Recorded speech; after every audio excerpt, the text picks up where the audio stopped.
Welcome to the podcast Woman Breaking Boundaries. For the people to hear is for the first time, my name is Alexandra Sierra and I'm here with Fina Kurman. In this podcast, we bring stories and conversation with inspiring women, like we have today a special guest. She's Uta Dietrich, which she will share stories about her obstacles, embrace new perspectives, especially in the industry. So, hello, Fina. How are you? Hi, I'm good. How are you? I'm very good. Tell me us about a little bit Uta. Who is Uta? Or Uda is a personal friend of mine. Mhm. We met in Breda for the first time via a common friend who lives in London. Mm. And although I have a personal connection with that friend, and Uta also does, we met through the International Women's Club of Breda, and then found out we had that one friend who lives in London in common, which was hilarious. Mm. And like in general, whenever I have to introduce Uta to people, I get very confused. Like, where do I start? She's like the example of a person who's crossed so many boundaries. I don't know where to begin. So Uta is originally German, Mm. but in the meantime, over the last few decades, I think she's collected a few other identities, and I'll let her tell you more about it. Hello, Uta. Hi, Fina. Hello. Hi, Alexandra. Thank you that I can be here today and share my story. So you asked me to give the pitch of who I am, and that's never that easy. But maybe following on from what you said, maybe I can say I'm a global nomad. I'm a mother of two who are also now global nomads, and I'm a health professional, a global health professional, and have lived and worked in many countries. So to give you a quick overview, I was born in Germany, grew up there, went to university, went on exchange to the US, met the love of my life, and Wow. Very lucky Yes. one. But the story didn't end there. So I No? went back to Germany, finished Okay. my degree, Yeah. went back to the US, but he's not American, he's English. Mm. And As it would be. as it would be, and then a story started where he got jobs in different countries and I followed. Okay. And while many say that's not really that empowered as a woman empowered, I saw differently because it was easier for him than for me. And it gave me a great opportunity to find exciting different jobs and reinvent my career. So from Germany to the US, from Yes. there a couple of years in Hong Kong, then 16 years in Australia, which is where I have my new home, where I got married, where I had my kids. Awesome. And after 16 years there, we decided to move back to Asia. And Oh. out of 2 years in Kuala Lumpur came 10 years. And COVID hit and we couldn't return to Australia. And an opportunity came up in Breda. And we said, yep, we're in Breda. So here I am in the Netherlands. And next stop again will be Australia. Wow. Oh. Yeah. But which of these countries are your favorite? You have a favorite country? I really like Australia. Yeah. But when you ask me where you feel is home, it's when I'm in Australia and people ask me, I say Germany's my home. When Yeah. I'm in Germany or outside, I say Australia is my home. Okay. So one is the lifestyle, the geography, everything I like about a country, and the other one is where my longest friends, my deepest friends, and my family are. That's a balance. Yeah. And I wish I Yeah. could have them both together, but it doesn't work that way. Well, thank God the world got small, but I think a lot of expats who've lived significant amount of Yeah. time outside of their original home country feel that way. Mm. That you, instead of having just one home, you have many. Yes. And in each particular home, you find like a part of your heart Yeah. that's there. Then we can for call ver- home. yeah, Yeah. that you Yeah, can yeah. call home. So yeah, I think that's pretty And if you live in a wonderful country and you have no friends and no social network, it's not home. Not home. Yeah. Exactly. I have a friend. Yeah. Yeah. Okay. You are very curious about Uta? Yes, so we invited Uta to talk about what it means to be an empowered woman. Yeah. I think one of the biggest questions that we've had when we first started this and started getting to know each other is, what is your biggest personal and professional challenge that you have faced as an international global nomad Yeah, person, practically. a woman Yeah. moving through different countries, but also different cultures from what you've said, Mm. right? You've lived in Hong Kong, you've lived in Germany, you've lived in Australia. you've lived in Asia, so many continents. Actually, she was in Brazil. Yeah. For a professional visit, yes. For professional visit, but she went there. Yeah. True global nomad, as we But say. not Colombia, Alexandra. Yeah, no, need So to not- go to Colombia. not yet. the best Not country yet. of South Not America. Yet. Yeah, not yet. Not yet. I think with you, we have to say not yet. We don't know where the next Yeah. destination is going to be. Yes. So my biggest challenge, huh? Yeah. Yes. Ooh. There have been many. I think I want to talk about when I moved to Hong Kong. And so here I am, fresh with a master's from a university in the US. And I thought, hey, I can do anything. Yes. I read unemployment was really low then. And I thought, well, I'll find a job really quickly. Mm. And it didn't happen. Yeah. So, because what I found, I had a master's in health education. Yeah. And education is communication. Yes. And in Hong Kong, that would have happened in Cantonese. And that is not a language you learn overnight. Wow. So then I thought, what can I do? And so I really try to be creative, not directly applying for jobs because I didn't even know where to go. I thought, how can I engage and create a network locally? So I joined the Hong Kong Businesswomen Association. Yeah. I found an NGO that tried to look at or prevent drug use in young people. So like an NGO. So I got engaged there and I went to work there so that I had something to get up for every day. And you meet people, and through people you hear about jobs, and then you learn. And then my husband had some connection to the Open Learning University at that point called the Open Learning Institute, the OLI. And so I thought, that sounds quite interesting. It's education, it's English. Yeah. Let's have a look. And so I had a meeting and with them and said, this is what my background is. And they said, hey, we are actually in the process of developing a post-registration Bachelor of Nursing. So this is for hospital-trained nurses getting their bachelor. We are looking for someone who can design this curriculum for us and help us. So you have to work with the hospitals, with the Nurses Association, and get a curriculum developed and approved and implemented. And I said, oh my God, I just have a master's. How can I possibly do that? Yeah. But I thought, no, any work's better than no work. And it was such an exciting job. Yeah. So I was one of the few women in the School of Science and Technology. And my job then was so I got the curriculum approved.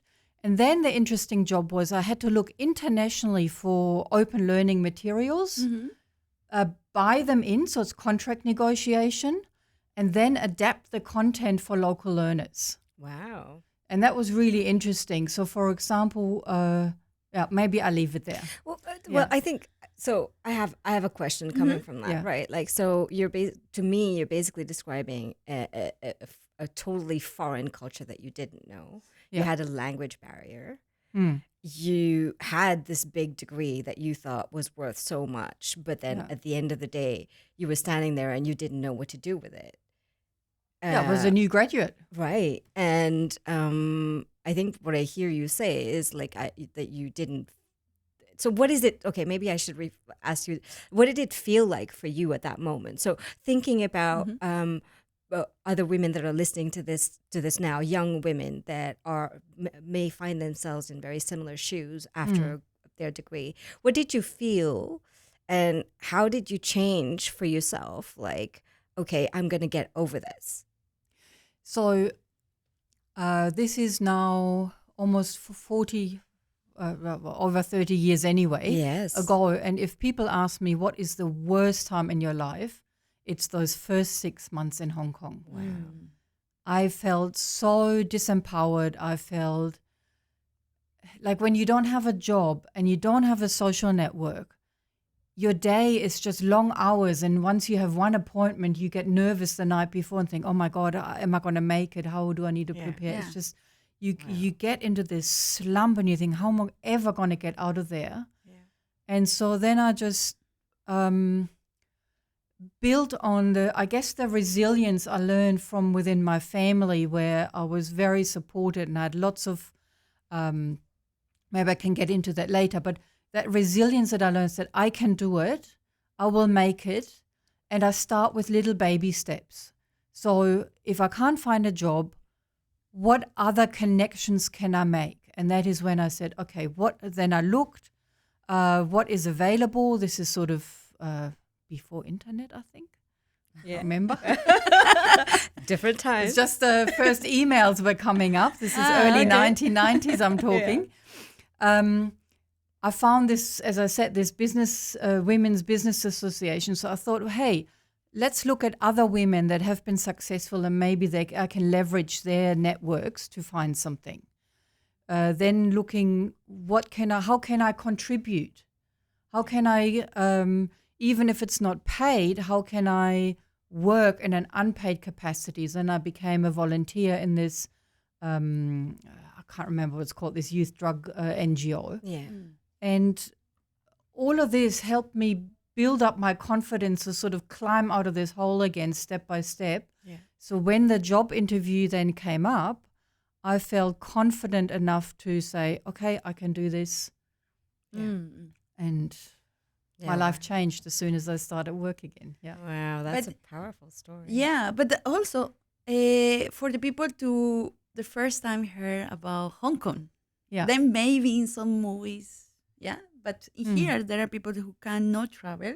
So tell us a little bit about how is Hong Kong. So what was a little bit of the contextualize of this kind of city, and what kind of mentality? There are more sexist in a way of thinking, or they are very liberal?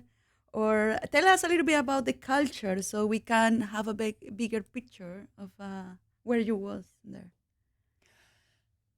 I went there in the early 90s, as I said. Yeah. At that point, it was still a British colony. The last years being a British colony, it was a big city of 6 million people that was divided in the island of Hong Kong and then the mainland bit that went up to the Chinese border. Okay. And my husband had a job at a university there, and with the university, you got housing, staff housing. Okay. And this housing was in what's called the New Territories, the piece of land closest to the then Chinese border. So that was very rural. So for me, what's rural? I could see greenery, but I could also see towers after towers of 20, 30-story apartment buildings. Yeah. And light industry as well. So going from there to work meant I took a little minibus to the station and then a train to work in an area called Mong Kok, which was the most densely populated area in the world. Ah, okay. And so when I go, I can only go this minibus. Yeah. When I come home, I can only go by the number because all the writing is Chinese. Ah, yeah. When I get a taxi in that area, it's I have to talk to the taxi driver in Cantonese. So they're my only words from back then was right, left, straight ahead, and stop. And some numbers, And maybe. thank you. No, not the No numbers. numbers. The numbers I can see. The Oh, bus. God. So that yeah. was a challenge. Wow. And then on the on the train during rush hour, I feel I got really sharp elbows just pushing people out of the way because it was so tight being packed into the train. Oh. But the train was came like when one left, you already saw the next one coming. Mm-hmm. So it was like every 2 minutes or so the train came. So it was a very, very efficient public transport system. Okay. And the disadvantage or discrimination, not really. As an expat, I didn't experience that very much. And I worked in an education environment that had members from a number of nations there. Yeah. Okay. Yeah. Okay. Nice to hear. Yeah. Yeah. We have the question. What is the moment you almost get up, or you say but you choose not when you was there, or I don't know, in other part of the world? You say, I was like, I want to continue to live in abroad and be a nomad, and it's very hard. Oh my God. I come back to what I said, what makes a home a home. Mm-hmm. So when I got married in Australia, and then we bought a place to live, and I had my kids. Okay. Oh, okay. So do you have okay? Yeah. So I have two daughters. One's 25 and one's 23 now. So when the eldest was born, like when you have children, I really wanted my mother there. I couldn't have her because she had passed away quite a number of years, a few years earlier. But also none of my sisters were there. None of my aunts were there. So who do you go? It's your first pregnancy. Where do you go for support? Yeah. A child is born. How do you deal with all of this? And then later going back to work, after 6 months I went back to work. I'm so exhausted. Why is there no grandparents that come and take the kid off me so I can have a sleep? And that was when I really thought, I wish I was back in Germany. Yeah. And the way I overcame that is by creating a local support network for myself. So there were two women. One I met in the birth preparation class. Okay. So she had a child same age as mine. Actually, one woman was a colleague who also had a child more or less a little bit younger. Mm-hmm. And another one was also had a multicultural background. Okay. So we were supporting each other. So one would come and get my daughter so I could have a sleep. Or later back at work, I would call and say, hey, I have to go on a work trip. Can my kids stay with you? And in fact, the other thing I did is I got au pairs from Germany. Okay. So my kids would learn German. That was very important to me. Yeah. And they would also be there to support. So that network where we would help each other. None of us had a family in the town or anywhere nearby. One of them was also from the UK, so all of her family was there. So it's that peer support that we gave our elected family in a way. Yeah, it sounds like it. I mean, you do describe it like, it as a woman going through pregnancy and getting ready for a child in the past, in ancient times, and also like in the not so distant past, there used to be women's circles that took care of that. And in the new world, that woman circle doesn't necessarily always exist anymore. Some women are very lucky to have that already in place when you're living locally. You have your mother, your grandmother, your sister, who are all there with their own experiences. They can share it. They can guide you through it with their own knowledge. But when you lack that, oh my God, that sounds, Yeah, and it doesn't have to be 20. Like I had 3, and that was fine. Yeah, it's up 2 would have been fine. 1 is better than nothing. One is better than nothing. This is amazing tip for the young women to travel, also the normal, I don't know, more Yeah. mature women, you are need to be open, and sometimes your friends becoming a your new family. Yeah, when you Yes, are your in family another, of choice. the family of choice is a Yeah. beautiful concept, and you need to be open of that because I have also, when I was living in the Netherlands, I was Yeah. very into my life, my house, and in one moment I say, I need to have a friends. Hmm. So you can go out and looking for a new friends, go to some events to try to find them. I found this beautiful woman in that way because I say I need my family of choice now. Yeah, Yeah. and And it's, can I just add, it's a two-way street. mm, So don't, like, if you just feel, oh, I don't have anybody, people have yeah, to come and help me. It doesn't That's work. not it doesn't work. It's not sustainable. You take, but you also give.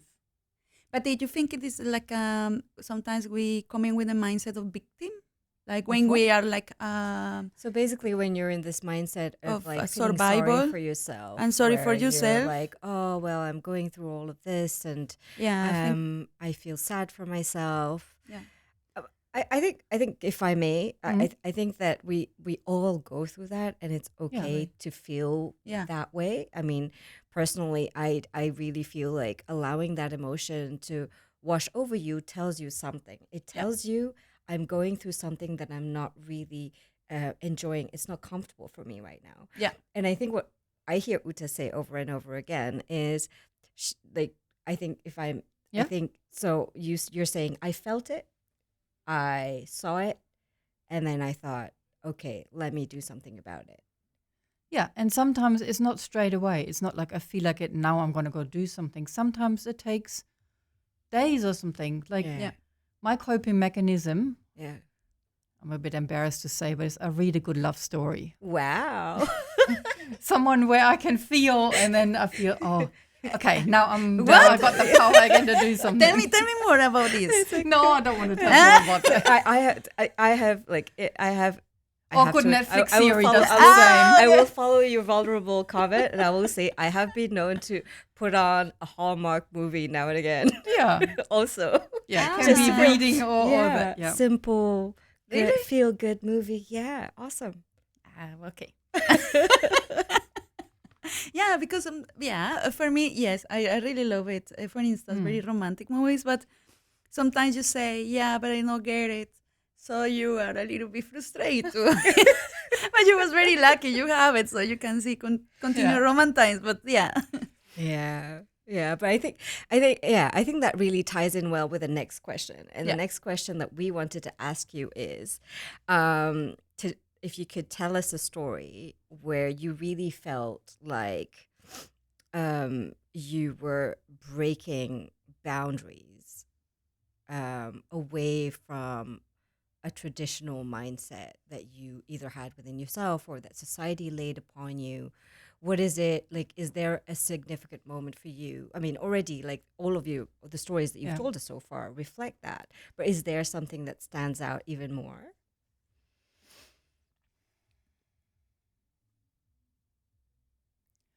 Um, mm, for me, I would like to come back to the foundation. Yeah.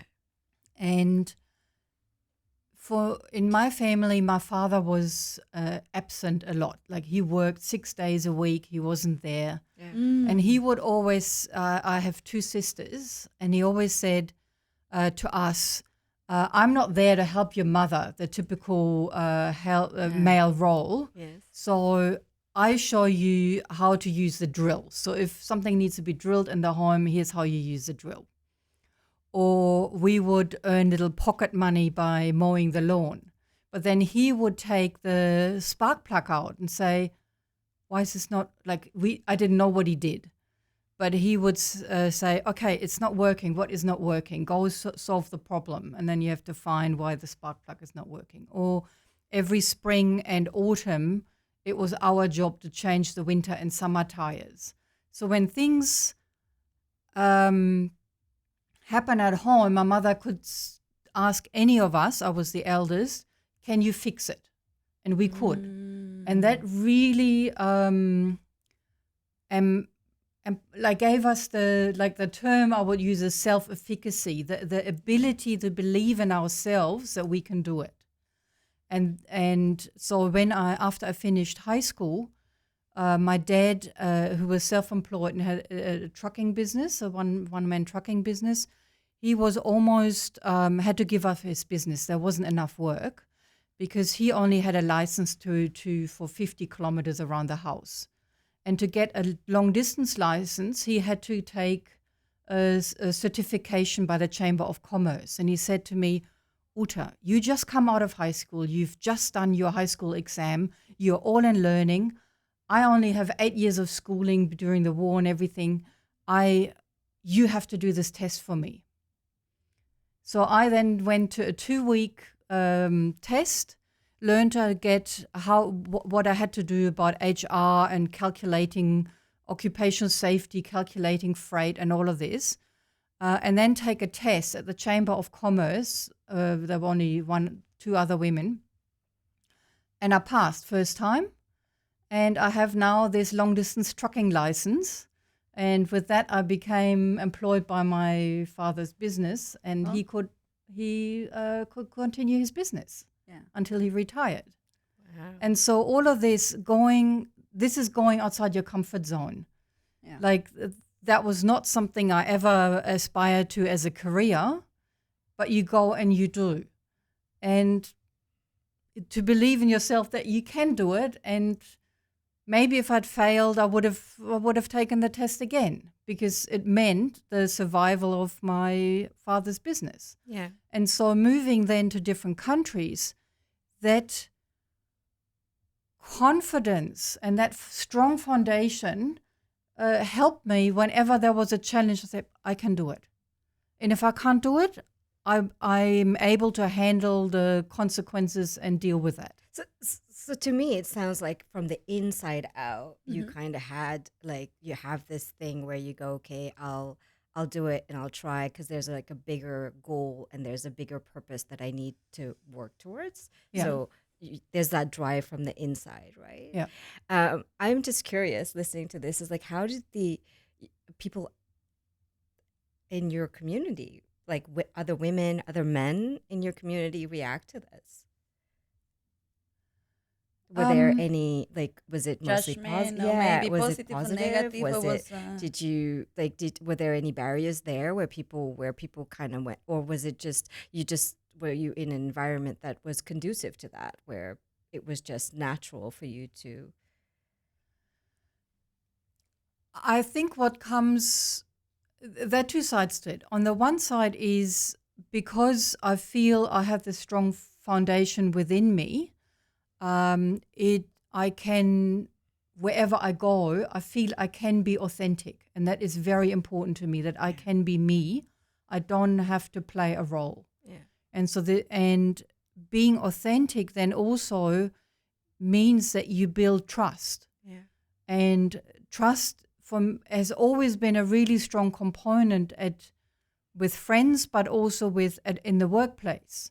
That my employers, my bosses always could trust me because I could always be honest with them. Yeah. But at the same time, for some people that is very intimidating and scary. Yeah. And I'm not, even though I chat away like nothing here at the moment, I'm generally quite a quiet person. Yeah. And what someone had told me is this combination of being quiet and listen and only say when you have things to say, and this confidence sometimes comes across as very arrogant. Yeah. So people said, we think you are better than us. You're arrogant. You just and that was the biggest surprise to myself because I feel that's the least thing I am. I'm always there trying to help other people and try to support everybody and Yeah, there are also their own fears. Like Yeah. They cannot do it, or they don't want to do it. It's more, and then compare to her, and then say, yeah, you. I don't know. I think like it's really I think it's really brave for people to eventually say like, "Hey, you look scary to us," because Intimidate. like that's like that Intimidate. requires a lot of courage, right? To Yeah. go up to somebody and go, "Hey, I would love to just see you differently, but I see you as a scary person," and so it's brave from the people that realize it and express it. But it's also like really brave to sit there and have to listen to it because like you're just like you said, you have the best of intentions. It's Yes. not your intention Yeah. to But I be. have a very spontaneous question with Yes. this wisdom woman is coming with the finance because there are something we do it like drive a car, like truck, do things like the man Yeah. do it in general. But one thing coming about the money, Mm-hmm. and then I don't know how you learning for all these years to management to always have, I don't know, because it's part of the empowerment, no? To Oh, definitely. yeah, Yeah. so I don't know in your perspective how you dealing with that. What is your mentality of that? Because many women really are scared, and maybe the husband don't love her because she have earned more than him, or then I don't know. But tell us a little bit about this because I really was curious. What is Mm. your mindset about that? I think I learned good money management again from when I was a kid Okay. and then being involved in my father's business and all of that. And the one thing I always got from my parents who grew up during the war and were actually refugees during World War II, Okay. that they said they can take everything from you, but what they can't take is your education. Yeah. And so for me, having a solid education foundation that would help me get a good job, like if I was really stuck, I would do any job. I'm Yeah. not too good for anything. I will do to have money to survive. Yeah. But I have the education to go and look for well-paying jobs. Yeah. But having a good job is only one side of the story. Yeah. It's the income side. Yeah. But it's always to also manage your expenses, Okay. to do budgets, to always save a little bit on the side. And for me, that it was, I think, is one key pillar of actually my successful marriage is that we have very similar views on saving and finances, and Yeah. it's more important to have to pay something into your pension than drive a fancy car. Okay. So some of those things, so similar views, or you don't have to have the things for show. Like I don't need fast fashion now is out of fashion anyway, so to speak. But buying some good quality items and wearing them for a long time, that's that sort of thing. But the other one is also being in our relationship, and the same with my parents, was equal partner with our finances. Okay. So we always had either shared account or I had also my own money. We could, I know in many families that the husband manages the insurances, the investments, the finances. That was not the case in ours. We always did both. And we go with our strength. I'm more the person that deals with the day-to-day, and the more strategic we discuss together. But it's a joint decision-making, and everybody has the same View. view.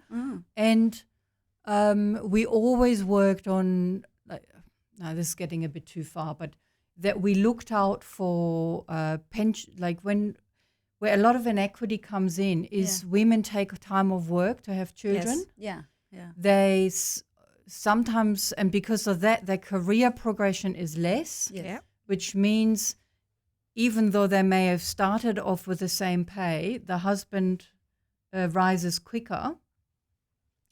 And in our, what we have done is that we have made sure that we have the same amount pension money available. Okay.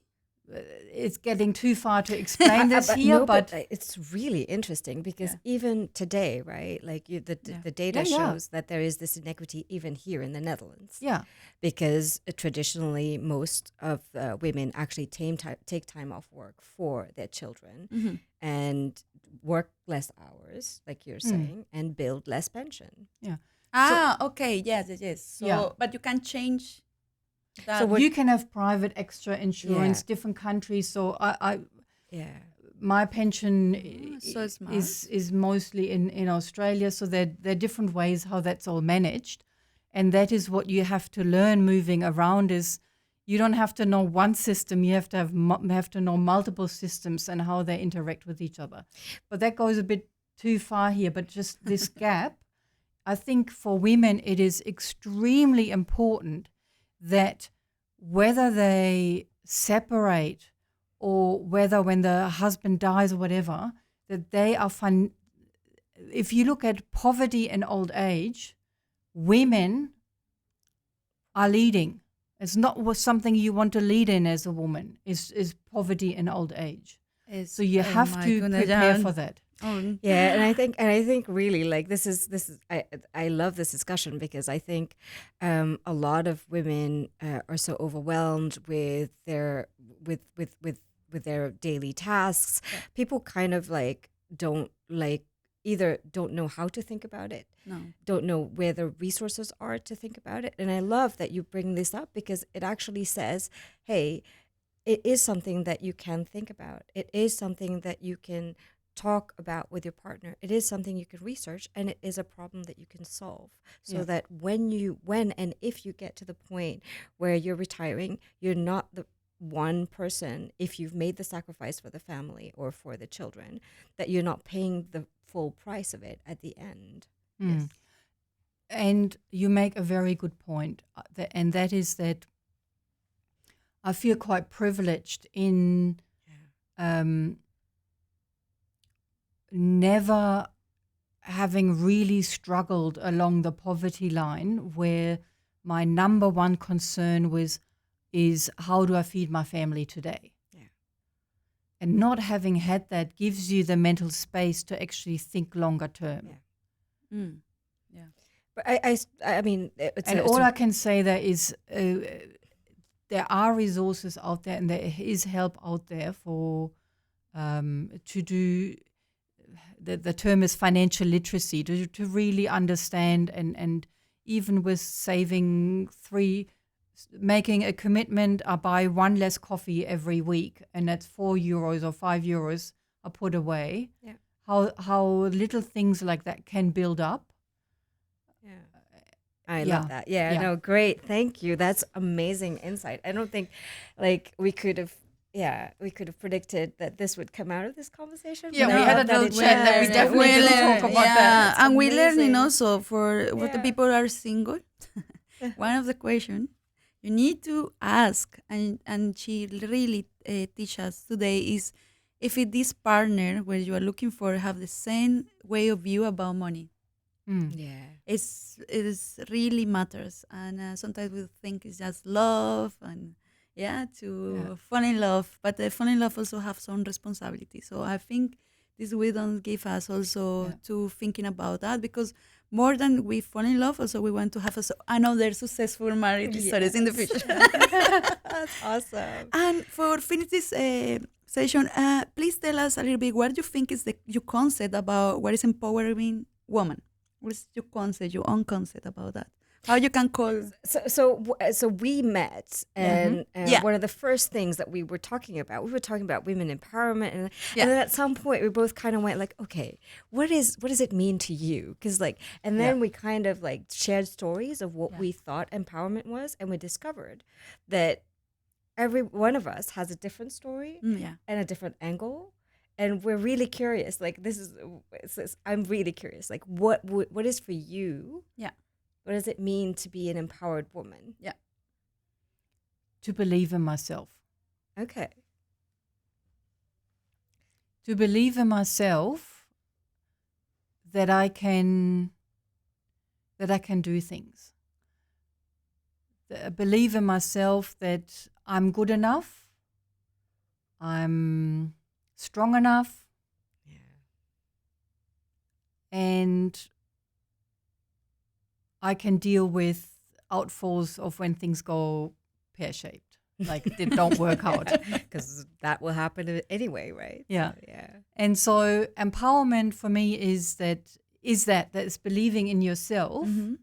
But how do you build that believing is really sort of, for me, internally. What do you get from your family? What experiences do you have that build this self-confidence and believing in yourself? But also, how is the environment around you enabling that? Yeah. So are there policies in place for, like, for example, when I had my first child in Australia, I could take time off to go and breastfeed my child. So I went to the childcare center, breastfeed the child, and went back to work. Yeah. So things like policies, but also language for me. Yeah. It's being able to communicate. Living in countries where like the Hong Kong example, for example, when you cannot communicate, it really takes your voice.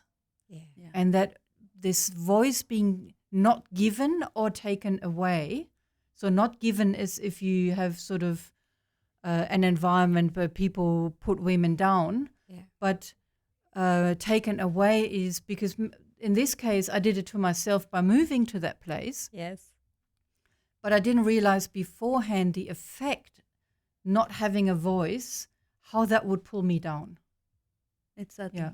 Very Yeah. So Yeah, it's from the inside and then the enabling outside together. That's really what empowers you. Yeah. So basically, what I hear you say, and I'm going to repeat this because I think it's really important for people to maybe feel the message that you're actually giving is having your own voice, believing in it. Mm. And then when and if you don't have that voice or you lose it, Yeah. having an environment around you that can enable you to actually have that voice. Yeah. I think, yeah, wow. Yeah. amazing. And that's what I'm trying to do in my work. Okay. So my background's health, but having this voice gives you health. Yes. Having a sense of control, there is scientific evidence that the sense of control that someone feels they have over their life has an impact on their health. Okay. Yeah. And talking about health, we can have the last two questions or one question. Yeah, no, so I think maybe we have a few minutes, but do you want to talk about a bit about the work that you've done in terms of urban design and health and well-being? So basically inside and outside environments and how they influence people in general. So not only women, but we as people are vulnerable to our own internal and external environments. I just give one example from Kuala Lumpur, Yeah. where I worked in social housing. So the idea here was, so I come from a health perspective, Yeah. but my colleagues are mainly architects and urban designers. So what we find, public housing, social housing in Malaysia is quite successful, but putting people in high-rise blocks destroys the social fabric. You don't know your neighbor anymore, and that really has an impact on the community and their health. Yeah. And they also don't have a lot of voice in terms of co-managing their place, of having an influence how the public spaces are designed, for example. So one of the initiatives was a project called Active Bersama. So that means active together. So and then we did this during COVID. So COVID made everything worse. So the idea here is that we train local women that live in these housing blocks to become walk leaders. So we then assessed with my urban design and colleagues a safe walking path, because that's not always given that there are sidewalks and that. The women were trained as walk leaders, and the idea is that women would walk together. So that's for the walking. Physical activity is good for mental health. Yeah. It's good for their physical health, Mm-hmm. but also the social aspect. Okay. Getting to know each other again, talking while you're walking. And so we had outcomes that the kids that walked along, that one ethnic minority would, that the different ethnic groups were quite separated. And now the kids would greet the mothers of the other groups. So that was an amazing outcome. Wow. We had a singing competition. So this is where women could, women and men, anybody, could record songs, and we got celebrity singers that come from these social housing estates to support and mentor and review the songs. So we would show role models. Okay. If they can do it, if they can Ah, escape, okay. maybe we can do too. Yeah. Okay. And people could, again, connect via music with each other. We would have a little grant scheme. So people could, with the building management together, they could identify the lift lobbies. So they identified and upgraded social spaces within their building and made them beautiful, and people could meet now rather than go outside. So that's just little examples. But you're working here in the Netherlands. I work here in the Netherlands. Where do you work? I work at Avans, and there I work in global engagement. Given that I've lived in so many different countries, and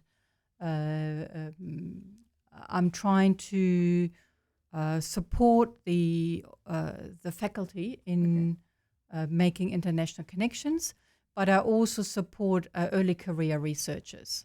And that brings me to something else. Given sort of I'm in the latter half of my career, Okay. I have a real urge to support and help and advocate for these issues.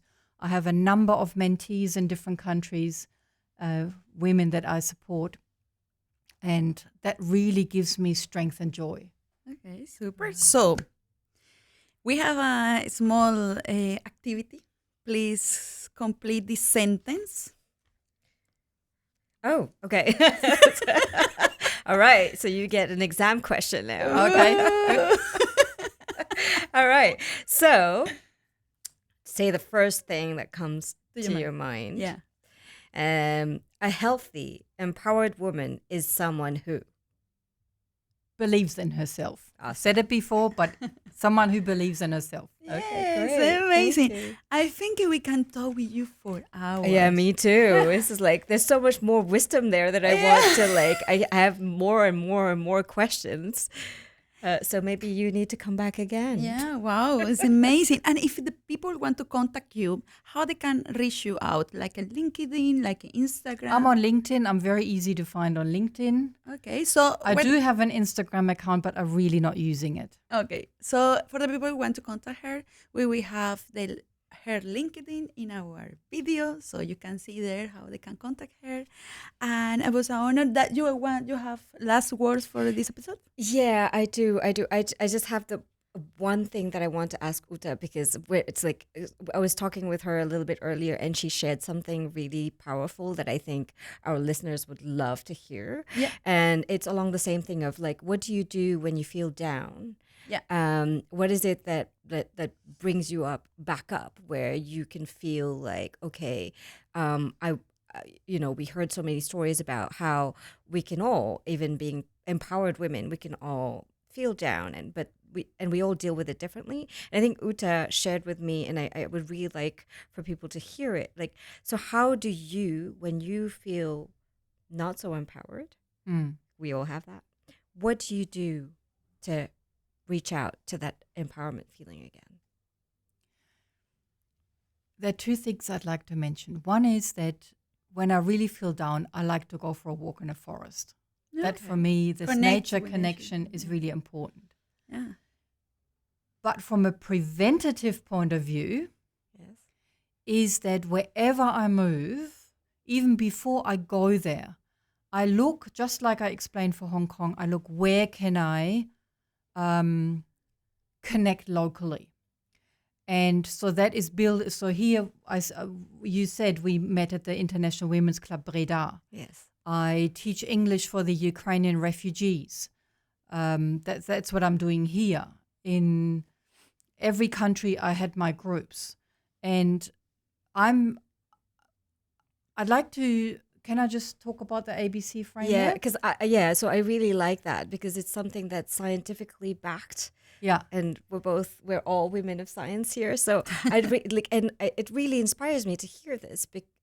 Do please explain what the ABC is. So in Western Australia, about 20 years ago, they started a project called ABC, the ABC of mental well-being. And so they did research on it, they implemented it, they evaluated it, and the framework goes like this: A for act, B for belong, C for commit. So if you really feel down and you don't feel you don't have any strength, you can act. Act is go for a walk. Like I said, go for a walk in the forest, be active. A for active. A for active. Okay. Active, like physical activity is good for physical and mental health. Yeah. Okay. So at least you get active. Active. B, belong. Belong. How do you build belonging? So you join a sports club. You join a book club. You are in a walking club. Yeah. You are in the resident association. Whatever. You belong to something.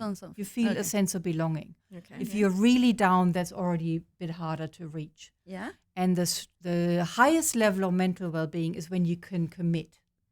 And commit is when you take a leadership role. Yeah. So, for example, if I give the International Women's Club again, Fina is the president, I'm the social welfare officer. So we're not just a member.